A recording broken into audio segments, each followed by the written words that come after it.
Phoebe's doing a Russia Jonas Brothers concert, which I didn't even know was a thing you could do. Of course. This is my favorite album that they're doing tomorrow. A little bit longer, the best album ever written.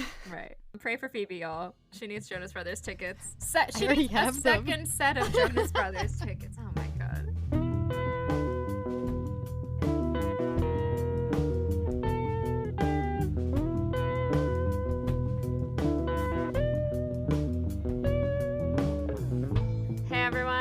Welcome to Monster Donut, your favorite literary and historical deep dive of the Percy Jackson series and all of its following spin-offs. I am Emily, a classic scholar-ish and writer, and I am joined today by none other than my co-host, Phoebe, who is a great dramaturg, an occasional emotional support icon. That's all a dramaturg is. This is our series wrap-up where we're going to be talking about the series as a whole and also respond to some of the thoughts on the series and questions that you all sent in to us, which thank you if you sent those in, or if you didn't, thank you for listening to us. The fact that you've made it this far with us is we're very grateful. So to kick us off, I actually went back through and re-listened to everything that we talked about, and I made a list of a few different discussion topics that I feel like I just really want to continue talking about, that I think there's more to say on. And as we go as well, there may be some questions that have been asked or analyses y'all submitted that are relevant to what we're talking about, so we'll kind of answer those as we go. And yeah, should be pretty fun. Yeah. So Emily's going to guide us through that because I have no idea what she's about to throw at me because I didn't re-listen to anything. Well, you did edit them, so you've listened to them all probably more than I've ever listened. So many times. So I've broken them up into different topics overall. So to that end, I feel like I kind of want to make us go full circle a bit by coming back to one of the first topics we started to really dig into in our first episode, which is the relationship between glory, fate, and agency. So I think in our first episode, we were also talking about storytelling as a major device for achieving fame. And I think that was the main way we were talking about it. So I'm curious how the interplay has developed between literal immortality and storytelling immortality. Because there's so many different ways immortality comes up in this series. From characters who are able to literally earn it through gifts of the gods, characters who are literally immortal because they are gods, characters who are able to steal it in some way, shape, or form, like Daedalus or Sisyphus, or characters who are able to earn it not physically but metaphorically through heroic deeds.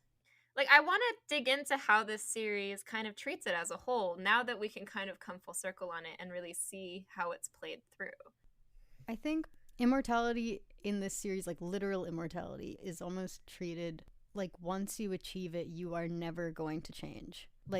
There's this idea that you're stuck once you're immortal in whatever state you're in. I'm thinking specifically of, Thalia and the Hunters, literally, but Eurytion, because he talks about how he's been stuck in this job ever since he took immortality, and he thought it was going to be better once he became immortal, but now he's just this for forever. Or Percy, when he's offered the position of Poseidon's lieutenant, and he'd just be his lieutenant for eternity, and he doesn't want that. Yeah. And it's this idea that once you take immortality, you are just that for forever. It becomes over time this thing that you probably don't want. But now, I'm thinking it through now. I'm thinking the whole thought. And it's the idea of having your story told and everything, you're still going to be stuck in a way. It's just not physically. It'll change over time as people tell it more often, and then it just won't be your story anymore. I mean, I do think, though, here's the thing, the stories do adapt. I feel like this is something that's come up a lot as well. The adaptability of story and myth is something that's really, I wouldn't say explored, more shown in this series. Yeah. And it's something we talked about a little bit when we were talking about the mystery cults as well, of being able to transition and take different pieces of things and modernize them. I feel like most people's touchstone, for example, of the myth of Achilles now is Song of Achilles by Madeline Miller, which is an amazing book, but she made choices and decisions in her adaptation to tell a specific story that she wanted to tell that I think is very much in line with the Iliad, but it's not the Iliad. And again, she's an actual classics professor, she's an actual classics scholar. And so all of the information she has and everything is accurate. And yet at the same time, it's a different story. And it's saying something that I think feels timeless to us now, but ultimately is of our time because that was when it was created. But in that way, I feel like you are kind of able to grow and change in a way that I feel like a lot of the characters and monsters in the Percy Jackson universe aren't. So that's kind of an interesting point because I feel like part of the problem with the monsters is what gives them away. Like they do sort of adapt, but they always have tells and giveaways, and they always sort of default to like who they were in mythology, and the way they're defeated is the same. Like they're always kind of the same, but with different window dressing. Whereas with storytelling and like having a legacy as a form of immortality, I feel like is the version of immortality that this series is what's the word, backing. Because that's Annabeth. At the end she gets to redesign Olympus and like have her sort of dream of having built something that's going to stand there for forever, and like Luke at the end getting to have the last word by getting Percy to basically ask for what he wanted in the end, almost creating a legacy. We'll see how that plays out in the next 2 series, but he did get the gods to promise that, and that's a part of his legacy. And Percy's a storyteller. Oh, what's interesting is that while we're talking about Percy being a storyteller, we did get one question about, or not a question, but an analysis about Percy being an unreliable narrator. Oh, yeah. Which, when you're trying to build your legacy, is a really interesting... Okay, this is from Layla. Leela?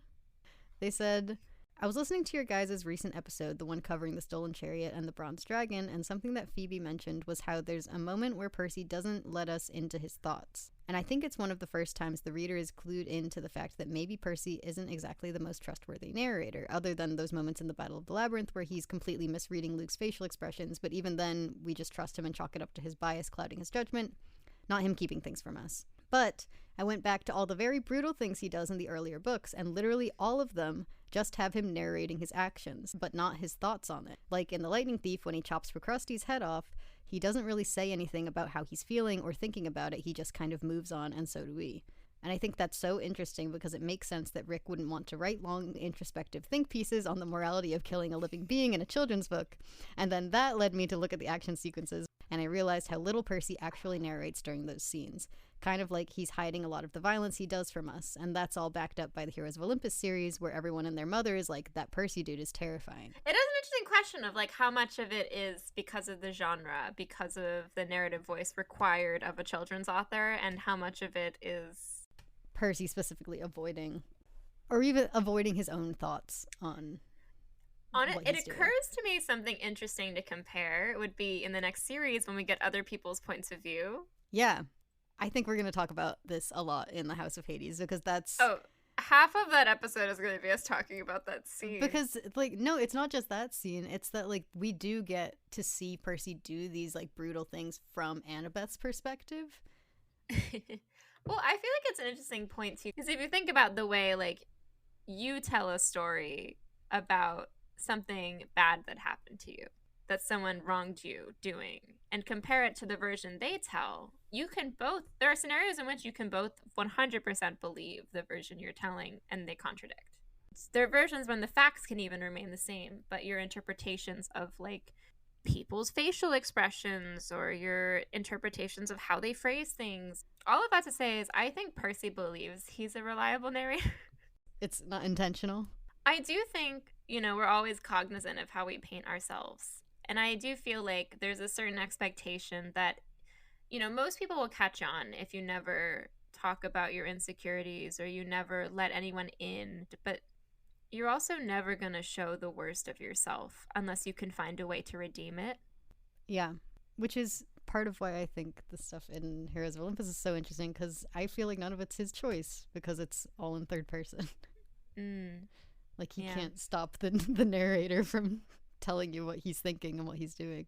But I think, well, we know for a fact that Percy does, at least when he's telling stories to his mom, he says multiple times that he's lying to her. Like he doesn't tell her the full truth because he doesn't want her to worry and doesn't want her to know all of the things that he's been doing. And so it's like, why wouldn't that extend to us? We know he does it. But, like, it's like this is where he gets to tell his story.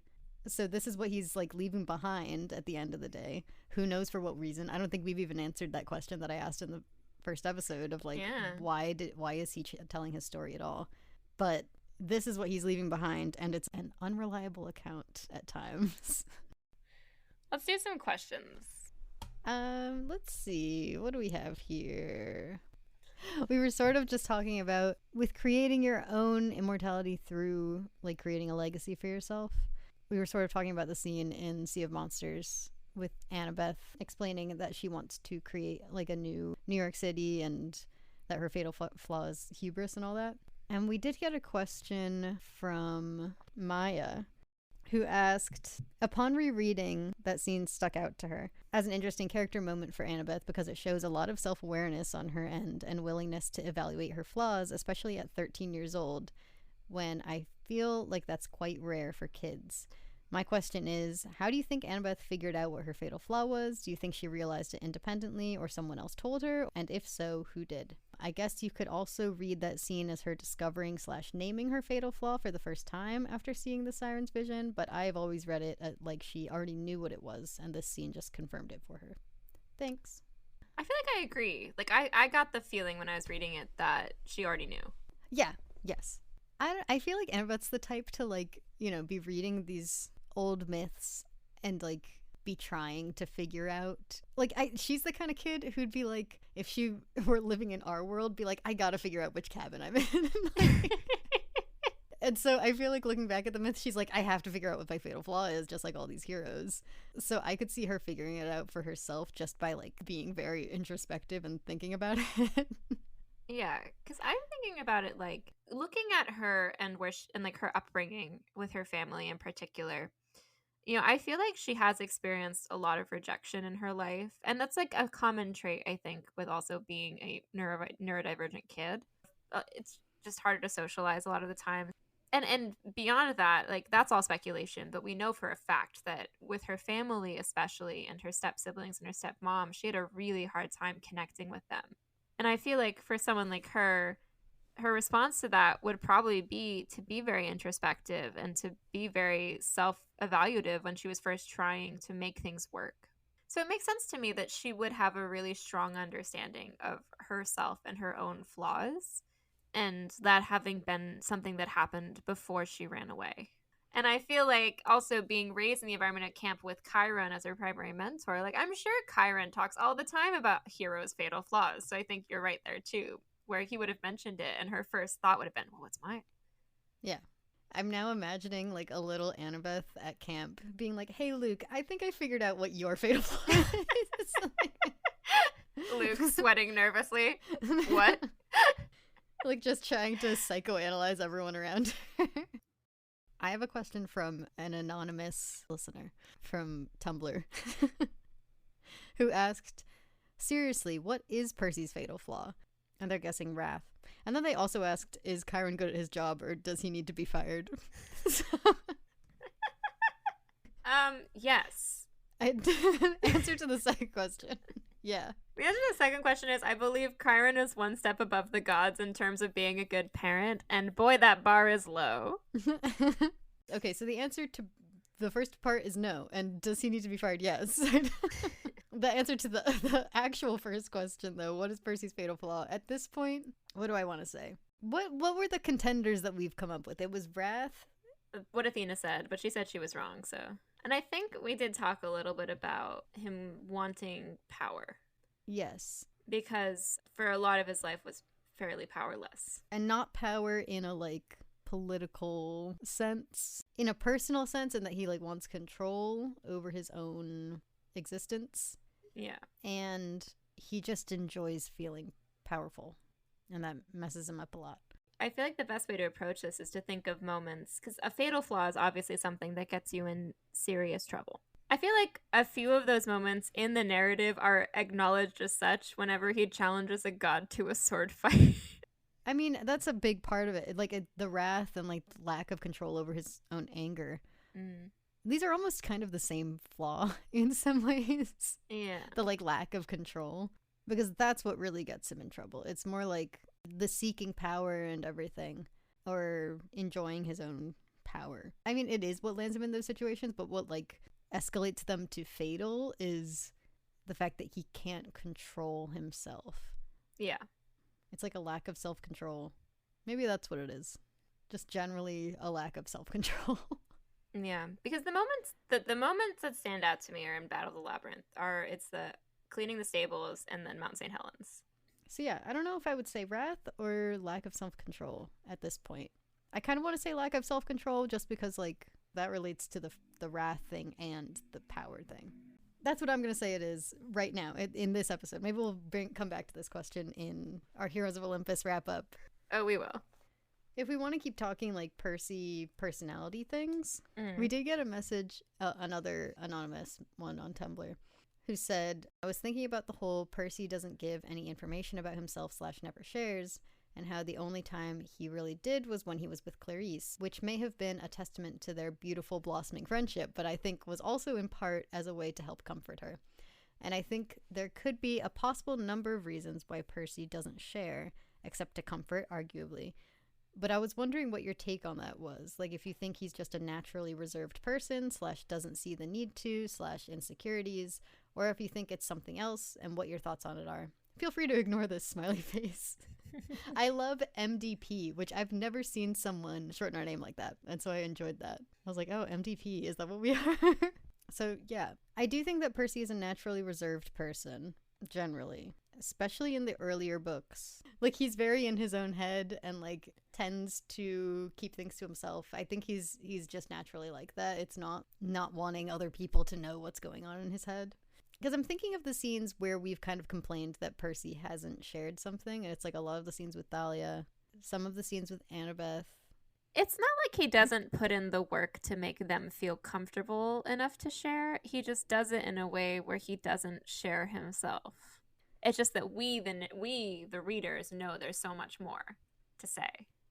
Although it does get in the way of comforting Annabeth that he doesn't share anything, because then she feels like he doesn't understand anything. And, like, if he would just tell her, then... Yeah. I don't know. It's almost like he doesn't put together that, like, what he's going through is even related to what other people are going through. Yeah. Like, the thought of, like, telling them something rarely crosses his mind. Almost as if he thinks that it's, like, not relevant.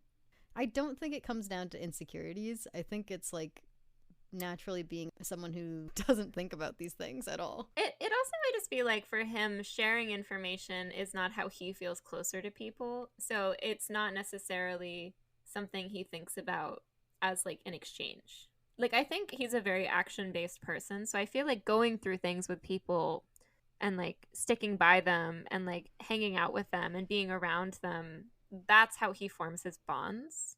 Generally, emotions, he just doesn't talk about them. I think he doesn't talk about his experiences either. Like, there's so many times when Percy's, like, gone off to do something and people are like, what just happened? And he's like, I don't know. He, like, has trouble even just, like, processing what happens to him, like, day to day. You know what? It's like, you know, we were just saying that Annabeth is a very introspective person and would have been the type to, like, figure out her fatal flaw because she thought about it so hard. And, like, Percy still, like, the reason that we have this question is because Percy has no clue what his actual fatal flaw is.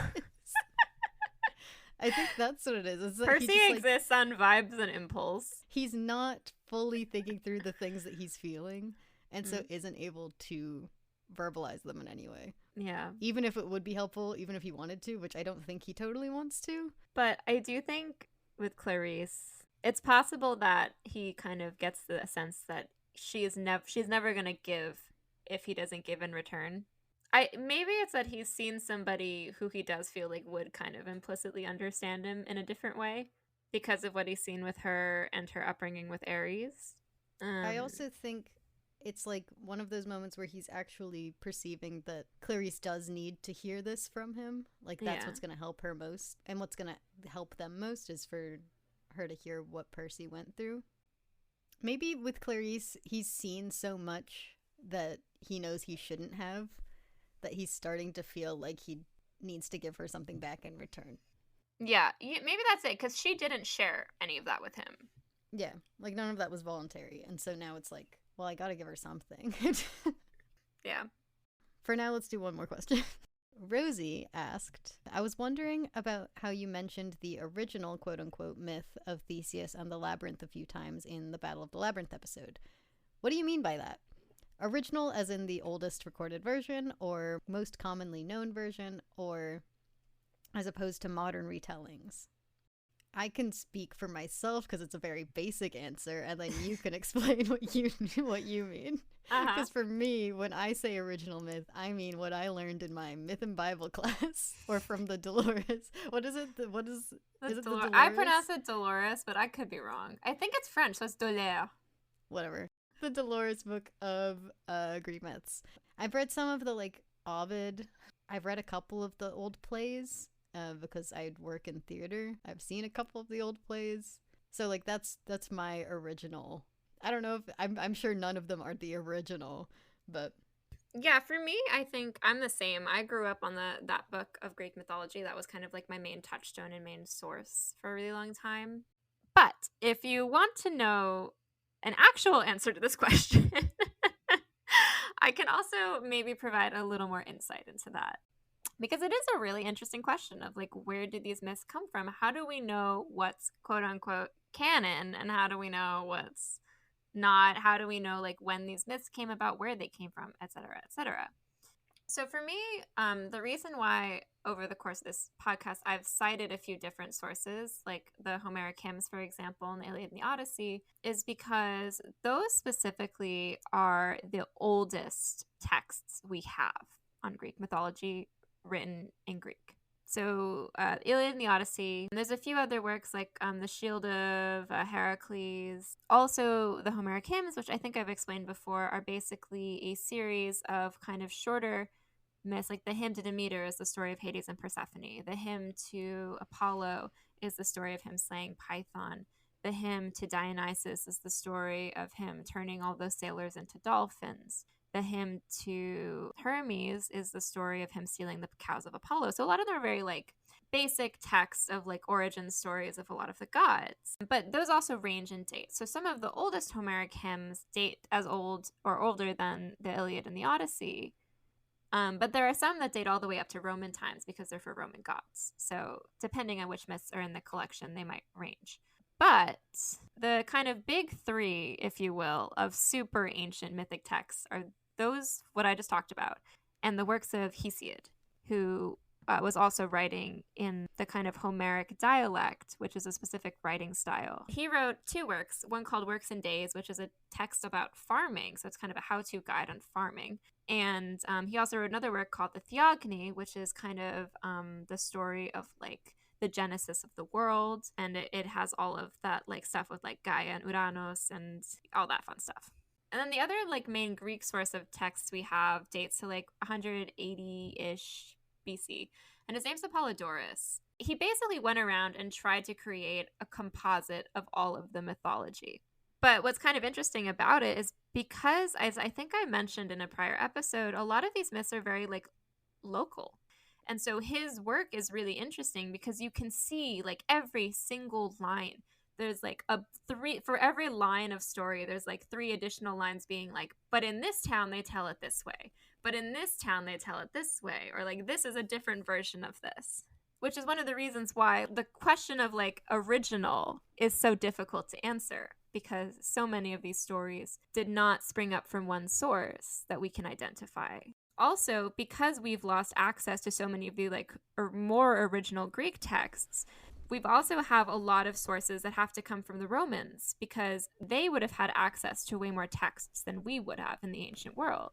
So the short version is there is no such thing as an original myth. The long version is, when in doubt, trust Homer and Hesiod.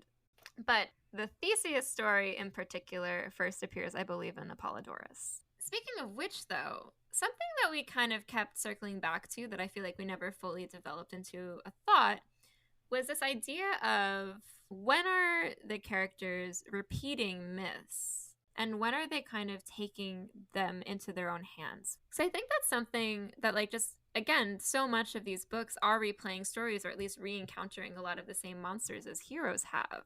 So I'm curious is there something the text is trying to say about this? Yeah, I think the further into the series we get, the fewer times there are where they play a myth straight. I think that's why the Clarice and Selena scene stands out so much, is because like the rest of that book just isn't replaying any of the myths so clearly. And same with I can't think of a moment in Battle of the Labyrinth where where anyone like completely replays a myth. Battle of the Labyrinth is full of moments where people like they see the way that the myth goes and then are like, I'm not doing that. And it stands out because in the first book we did have a lot of replaying, like with Procrustes and Medusa. And so over the course of the series, it's sort of them breaking out of that mold that they're expected. You know, like the heroes are expected to do certain things by the gods. When Hermes gives the quest to Luke, it's literally to replay that one Hercules myth. And so over time, it's them kind of breaking free of that expectation that the gods have set for them, to the point where when you actually play it straight, it feels shocking. Yeah. I was thinking as well with Sea of Monsters and Scylla and Charybdis, I think Clarice plays it the same way Odysseus does, and it doesn't go well for them. Like, Annabeth plays Circe's Island the same way Odysseus does, but there's a bit more, like, cleverness in her version, I think, than Odysseus is, because Odysseus literally has Hermes being like, here's a flower that will dispel enchantment. Like, Annabeth has to kind of figure out the vitamins are the key, and she has to be a lot scrappier with her resources. And I think part of what makes like Clarice in Sea of Monsters frustrating is that she does keep trying to play it a lot straighter, even inadvertently. Like Odysseus gets his shipwrecked in the Odyssey because he keeps taunting Polyphemus, and Polyphemus chucks a rock at him and breaks his ship. So that is interesting that you say that Clarice Selena is like the only time played straight in The Last Olympian. Because you're right, it does stand out. Do I have more thoughts on this? I mean, there's a question on it. I'm assuming you were trying to transition to it. There's a question on it? The Clarice and Selena relationship. Come on! Oh! I thought that was a sneaky segue, Phoebe. I mean, that was a totally intentional transition into this question from my friend Ashley. What do you guys think of the Clarice, Selena, Achilles, Patroclus parallel and what it means for their characters? Because we've mainly talked about it, like, with Luke being Achilles and, like, you know, we talked briefly about Clarice as Achilles, but we haven't even talked about the fact that Selena is Patroclus in this series. You know, the very purposeful parallel rather than the one that we are pulling out of this book. Well, I will say Clarice, personality-wise, does match up a lot with Achilles in the Iliad. Because I think I mentioned in our last Olympian episode, like, the entire arc of the Iliad is Achilles having to let go of his wrath. And he's very hot-headed, and he's very... Well, okay, no. Now that I'm even saying this, though, because I feel like a defining trait of Clarice that begins in Sea of Monsters is the fact that she does, like, care about her campers. She does care about the people under her command. And the thing with Achilles is he is willing to let his compatriots, not his direct reports, not his myrmidons, not his people that he brought with him, but because he commands all of them to not fight alongside him. But he is willing to let the rest of the Greeks suffer for his personal glory because of his wrath and his fury. So it's interesting to me that Clarice is kind of painted in that way and cast in that role because, yes, she would be the character that's like the most likely to do it, I would say, of everyone at Camp Half-Blood. But I feel like she would have like grown enough to like not do that unless like regressing back to that is kind of her way of coping with loss, because I'm assuming that they mentioned they've lost campers, so I'm assuming that she's had a lot of trauma from the fighting and from losing people already. I've kind of assumed that Clarice made that choice partially because she knows that she is the most capable and like her cabin is should be essential to winning this fight, but she knows that no one is going to listen to her. And that, like, this is the Apollo cabin doing this is almost the last straw where it's like, none of you were going to listen to me anyway if I went into this battle. Like, I should be on the front lines, like, being the one that you're listening to out there, but no one respects us enough. We have a really important role that we should be playing here, and none of you are going to let us play it. We'll just be, like, extra bodies, basically. If Clarice and the rest of the Ares cabin went, you know, half the people in the Ares cabin would end up getting killed, and the reason would be that no one was listening to the Ares cabin because no one respects the Ares cabin, and so it'd just be putting her campers on the line, and they would end up dying because no one was going to listen to them. Yeah. So in that way, she would be kind of protecting her campers. So it's kind of responsive, like, oh, you're okay with using us, but you're not willing to give us the credit. Like, and you're not willing to value us. So we're going to teach you a lesson about this. And, you know, and to that extent, like, this entire war is about no longer wanting to be used. It's interesting, though, because she doesn't ever really, like, I feel like Clarice doesn't express an interest in glory all that much. Like, I don't feel like it's heightened in any way more than anyone else's, which is, like, a huge difference between her and Achilles. Mm-hmm. I think she just wants respect. And I think she wants to, like, earn her dad and, like, everyone else's pride in her. When it comes to Selena and Patroclus, I really know nothing about Patroclus. So all I know about Patroclus is what I got out of the Hades game. Yeah, so Patroclus is interesting because I feel like I mentioned this offhandedly, but I think a lot of people now, their touchstone for, like, Achilles and Patroclus in particular is actually Song of Achilles, which is a great book. I think it tells the story Madeline Miller wanted to tell with it, and it's beautiful. That being said, I do think when you're retelling stories, you have to kind of pick and choose what to keep, what to include, and what maybe gets a little changed when you're telling it to a new audience and retelling it in a new way. And I think in her version, Patroclus is pretty different from the version of him in the Iliad, which is my nice way of saying they're very different characters between the two works.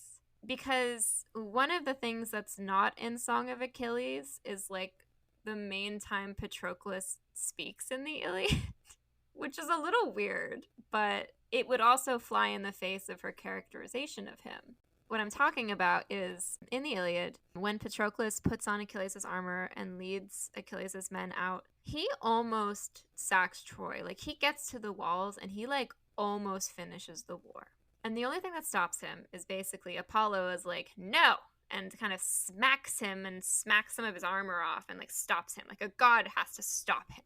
And then some guy named Euphorbus stabs him with a spear. And it's, like, a mortal wound, but he's not dead yet. And then Hector comes up to him. And then Hector lays a second mortal wound on him. And then Patroclus and Hector have a conversation where Patroclus, he proves himself to be quite... Like, he and Achilles are kind of cut from the same cloth in this speech. It's one of the best parts of the Iliad. It's so good. But he basically gives this whole speech where he's like, Hector, you fucked up. First of all, Apollo stopped me. So you wouldn't have even been able to stop me if it hadn't been for a god. Then this other guy stabbed me. And then you came in. Like, you weren't even really the one to kill me. Like, it took a god. And yet you think you're better than me. And you know killing me is going to make Achilles come for you. You know you've sealed your own doom just now. For pride, basically. And then he dies. And it's awesome. But Patroclus, as you might have gathered, is, like, pretty cocky. And he's also, like, made out to be, like, you know, he's a peer of Achilles. Like, he's not a wimp. He's a really good fighter. There's a reason why he's able to put on Achilles' armor and, like, fit it. And there's a reason why he's able to fight like him. And there's a reason why he's almost able to sack Troy on that day. And it's because he's trained with Achilles, like, for a really long time. Like, they respect each other. Like, they're both equals. And that's, I think, a piece of the character that Madeline Miller, for her own storytelling reasons, does not really play up. But what is kind of interesting is looking at Selena that way in terms of comparing her to Clarice. I feel like Rick's intention was to show that children of Aphrodite are not weak. Children of Aphrodite are not shallow by default.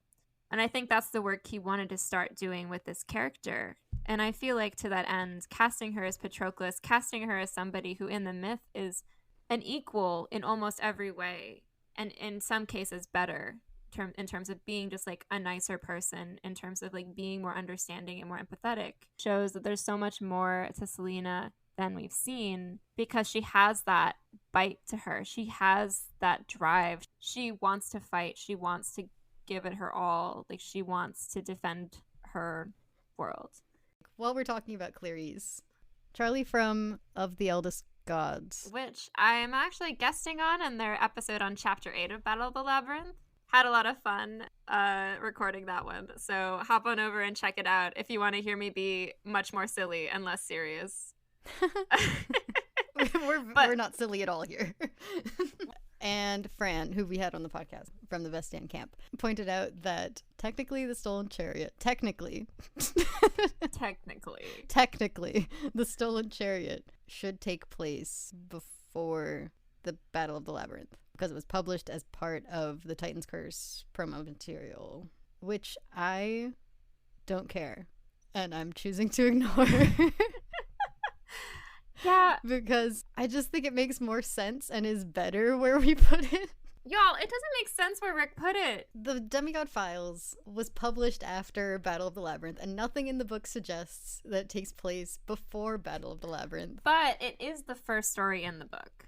That's the only thing. And also the fact that Clarice is 15 in that story, which I mentioned, I don't think in the episode. I think I just thought, like, that doesn't make sense for her to be 15 because she's older than Percy. And so, like, yes, when you read it and, like, when you do your research, technically, yeah, it should take place before Battle of the Labyrinth. But it's just so much better. We know better. Where it belongs, and also, like, where it belongs. It's so much better where it belongs. It's just so much better after Battle of the Labyrinth, and because there's nothing in the Demigod Files that says, hey, this doesn't take place when it's being published, I think it's reader's choice. My personal theory is that Rick wrote them in the order we put them out. He just released it before Battle of the Labyrinth because he had to for publishing reasons. Our order is more canon than his version. It's the right choice. It makes sense there. For Percy's character, for Clarice's relationship with him, like, it just makes sense for it to be there. It doesn't make sense wherever it's supposed to be. Well, I mean, considering we read, like, Luke's diary in the middle of the series, it's like we're reading it just in the best order, not the chronological this order. This is the Machete order. You know what? That's literally what it is. My sister sent me a question. Well, she didn't send this intentionally. She just sent me a text out of the blue that said, I disagree with your podcast. What was the timestamp on that? I remember you were telling me it was, like, late. It was 8 a.m. She's talking about the Titan's Curse. We had just released our Titan's Curse episode when they're on the Chrysler building and he, like, wraps them up in vines and then gives them a whole speech about how heroes are bad and then for some reason lets him go, and we were trying to figure out why. Dionysus lets Percy go, not because he wants him to prove him wrong, but because he just gave a speech about how he hates heroes and then was like, okay, you know what, destroy yourself. That's the text. I agree that it's not that he wants him to prove him wrong at that point. I think by the end of the series, he definitely does want him to prove him wrong. I think at this point, he also doesn't want Percy to destroy himself, though. I think he probably wants Percy to go out there and learn that heroes are bad. Like, he wants Percy to go out there and learn his mindset. At this point, it's more just like, this is what I think. Go out there, figure it out for yourself. You're going to come back with the same realization that I had. Thanks for the question, Sophia. It's more of a statement. You're wrong. I wonder where the family resemblance is. Something else that we talked about a lot that we wanted to come back to, that we never did, was Kronos' master plan. But I feel like I'm more interested in doing a little bit of a breakdown of, like, now that we've kind of reread the whole series, where do we think the major turning points were? What do we think Kronos' plan with Percy was long term? Like, from the start? Like, if nothing went wrong and they got everything they wanted. This is hard for me. My crazy theory? I don't know if I want to start with the crazy theory. Do you have a non-crazy theory? Not really. Yeah. Well, it's like we know that he wanted Percy on his side in that first book. I don't think he told Luke that he wanted Percy on his side. He must have just told Luke that he wanted Percy dead. Like, I can't think of any other reason why Luke does the things that he does. I mean, who knows if it was Luke's idea or Kronos' idea to put the shoes on Percy and then have the shoes be, like, cursed to drag him into Tartarus. I'm assuming that's a Kronos thing. What was his plan there? Because you asked this question. Yeah. My crazy thought is that while Luke thinks, oh, that's just gonna kill him, Kronos is thinking, I'm pulling him down here with me. That was what I was gonna say, because I'm just imagining it's just like dragging him into Tartarus. I just want to talk. Like, you pull him down there, and then it's like, your only way out of here is me, basically. And then he's got the bolt, and he's got Percy. He's still in pieces down there, but like his essence is down there and can talk, apparently. You know, maybe he's thinking the sort of possession route that he goes with Luke, or maybe he's thinking something else. But I do think that his plan was use Percy somehow and the bolt once he gets down here, because Percy's gonna want to get himself out of there. Maybe he just wants to trap him until he turns 16. I mean, you keep him down there, you keep feeding him, you know, your evil little thoughts the way you do with Luke. Luke's up in the upper world doing your bidding. Percy's down here slowly turning to your side. He turns 16, you come out with like a crazy weapon and Zeus's bolt, which has been down there all this time. That's the only plan I can think of that makes sense for the first book. I don't think in book 2 Kronos is thinking of possessing either Percy or Luke. Yeah, I think he just wants to walk out of there. His being has been collecting in the casket. The Golden Fleece will return him to his true form. Either way, he's thinking of them both as weapons, but I think in his mind Percy has been like the stronger weapon that he wanted from the beginning, and then, you know, he realizes that Percy is an unreliable weapon, and Luke is at least consistent. And so when they lose in book 2, now he's like, okay, on to plan B, and I almost think that Luke proposed to the Ophiuchorus thing to be like, no, actually, let's make that plan C. He's kind of enters the denial phase. He's like, no, I can think my way out of this. Yeah.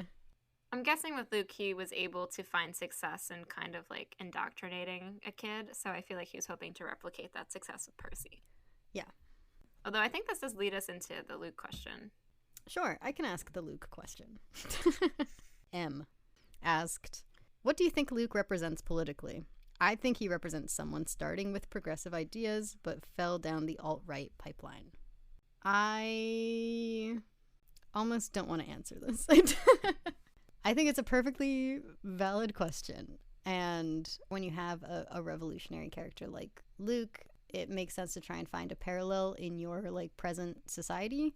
But I don't think there's a perfect one-to-one in our political landscape for Luke, and I'm reluctant to assign him anything. Just because it feels like simplifying everything that he is to assign him like something he represents. In response to this idea of him, I don't think Luke's goals can be compared to alt-right ideals because he is so against Western civilization. Yeah, it's an interesting, because I think on one level the comparison works for me. Although it's kind of interesting because I guess that's where you get into a bit of like death of the author stuff. But I do, the kind of alt-right pipeline when these books were written wasn't as big a thing. So I don't think it was like consciously done by Rick. That being said, radicalization of young disillusioned men is very much a thing. Always. What does interest me about this is in light of our Luke being from Westport conversation. So we were talking about how there's a particular kind of disillusionment that comes from being somebody who feels as though they are owed the world and not getting it.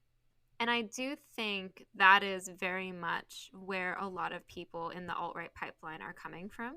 Like, they feel entitled to so many things that they haven't gotten, and that's why they're angry.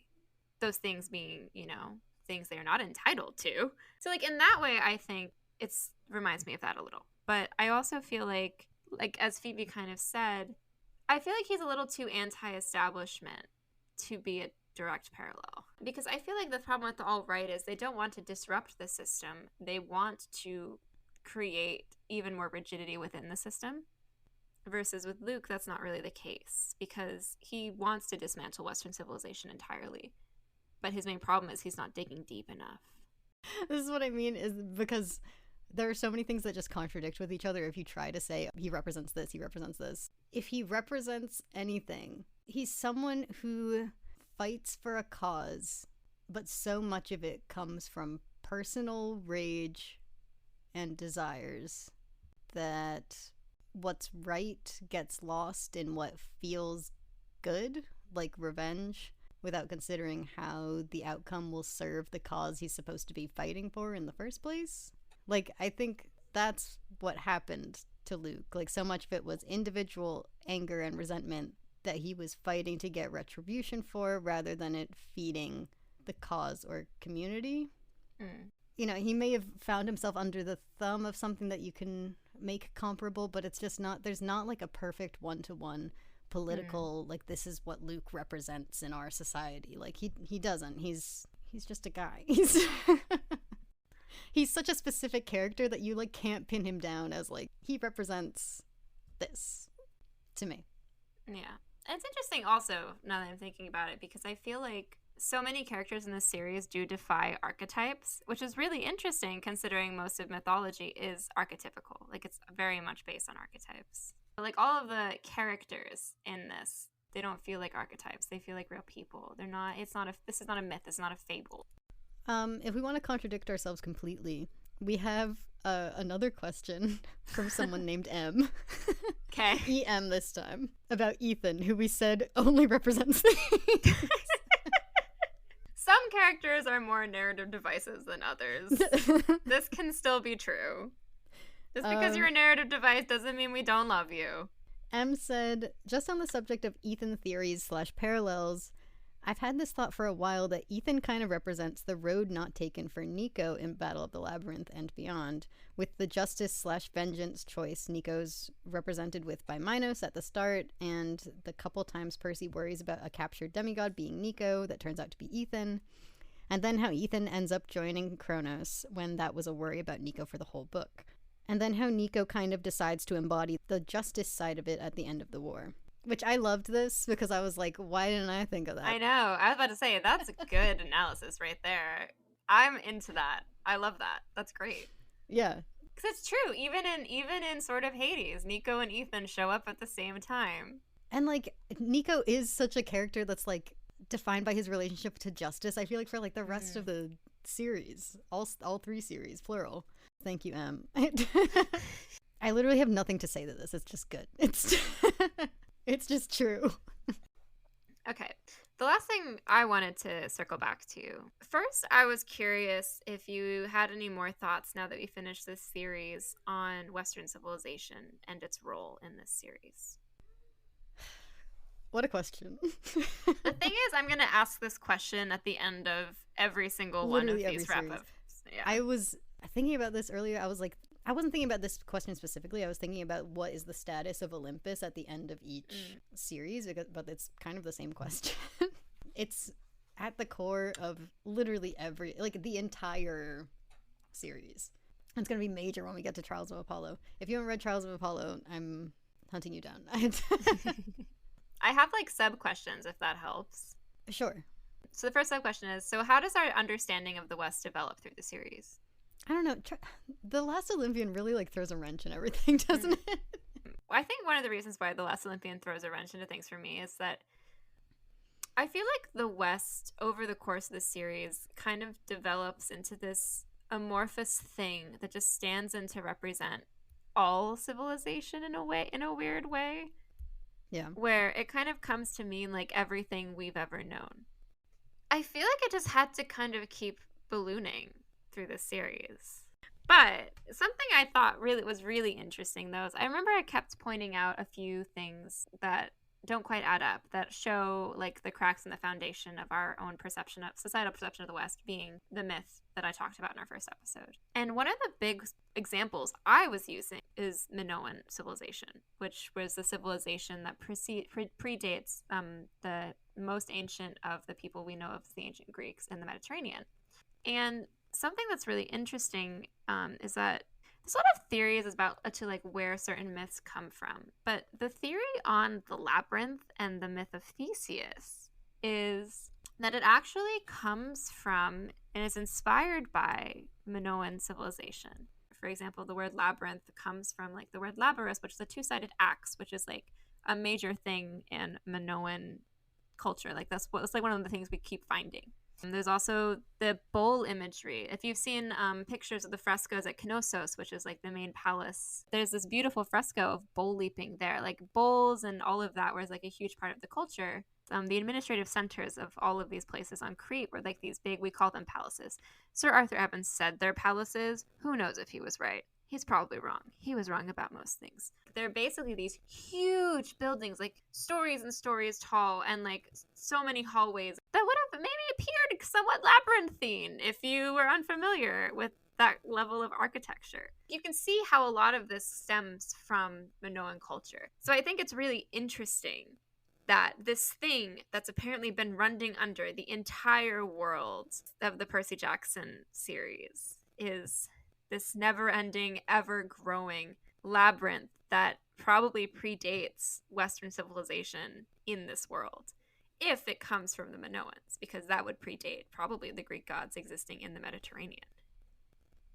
I don't know, I just like this constant reminder of like there's way more ancient weird things that don't fit into this and to like how our world works that, you know, we can't reconcile. So I enjoy that as a symbol of all of the things that are underneath this idea of the West. Yeah. And I guess by the end, because we have like Luke's ideology, or at least pieces of it, were right. But we have that whole speech from him in the first book about how like Western civilization is a disease. And it's like we very carefully avoid that part of his motivations in the last book. Yeah. We're just like, we need to protect Western civilization, and then like just forget that Luke said all that, please. It is interesting that like we had to bind the West to something, to like everything you've ever cared about ever, reality, instead of letting it exist as it was, as something worth defending. Even the narrative realized that it wasn't worth defending on its own. Yeah, it ends in like a messy place, which like the Heroes of Olympus won't help. Charles and Apollo will do some things, but from what I remember, Heroes of Olympus is only going to make things muddier. I will say, I'm curious how on the TV show they're going to handle a non-white Luke being like, the West sucks, and a white blonde Percy being like, what are you talking about?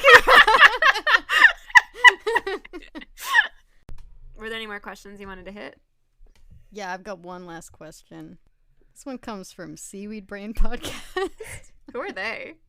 Is Perciveth the greatest love story ever told? It's okay, you can be honest. I mean, Destiel's right there. So, if I'm going to answer this question seriously, I don't like love stories. Usually, I think the best ones are a slow burn, and this is one of the best slow burns. Romances are not necessarily about like the love story to me. They're more about like working through character. This is the most ace take on romance ever. You're asking the wrong podcast.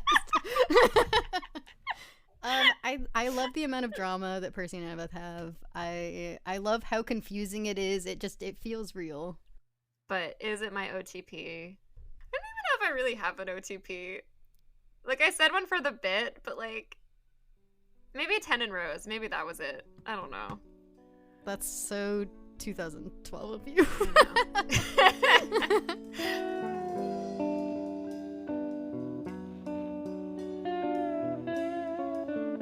Thank you all for listening to Monster Donut. It's been a wild ride to get to this point. Yeah, thank you for listening this far, and thank you for, if you sent in a question, thank you. If we didn't answer your question, I'm very sorry. We got a lot. I was surprised. Next time, we're going to be reading The Singer of Apollo and The Staff of Hermes. The Singer of Apollo is inside a stupid book called, like, Boys Read or something. If you haven't read it. You're not a boy, I guess. Yeah, we're not allowed to read that one. So we're gonna be reading those. Those two take place like in the 2 or 3 months between Last Olympian and The Lost Hero. I don't know what art I'm gonna make this week, but I'll make something and it'll be up on our social media. You can find us at PJO Pod on Twitter, Instagram, and TikTok. Oh, also, we posted a tour of Westport while we were both in town. So if you want to see Luke's hometown, like you can see it. It's on our TikTok and on our Twitter. And at some point, I'm gonna put these episodes on YouTube. Yeah, thank you all so much for making it this far and sending in your thoughts and analyses. It's been so much fun to get to talk about this with all y'all. And yeah, I want to make like a hashtag. Because I've seen people make art after the episode and, like, just posting their thoughts. I kind of want to make a hashtag where we can, like, all... Hashtag Monster Donut I just searched. I mean, you look up hashtag Monster Donut, and it's all a bunch of people being like, look at this hashtag Monster Donut that I got at the donut shop. We need like an actual one. If anyone has any ideas, just let us know. Okay, bye everyone. Bye.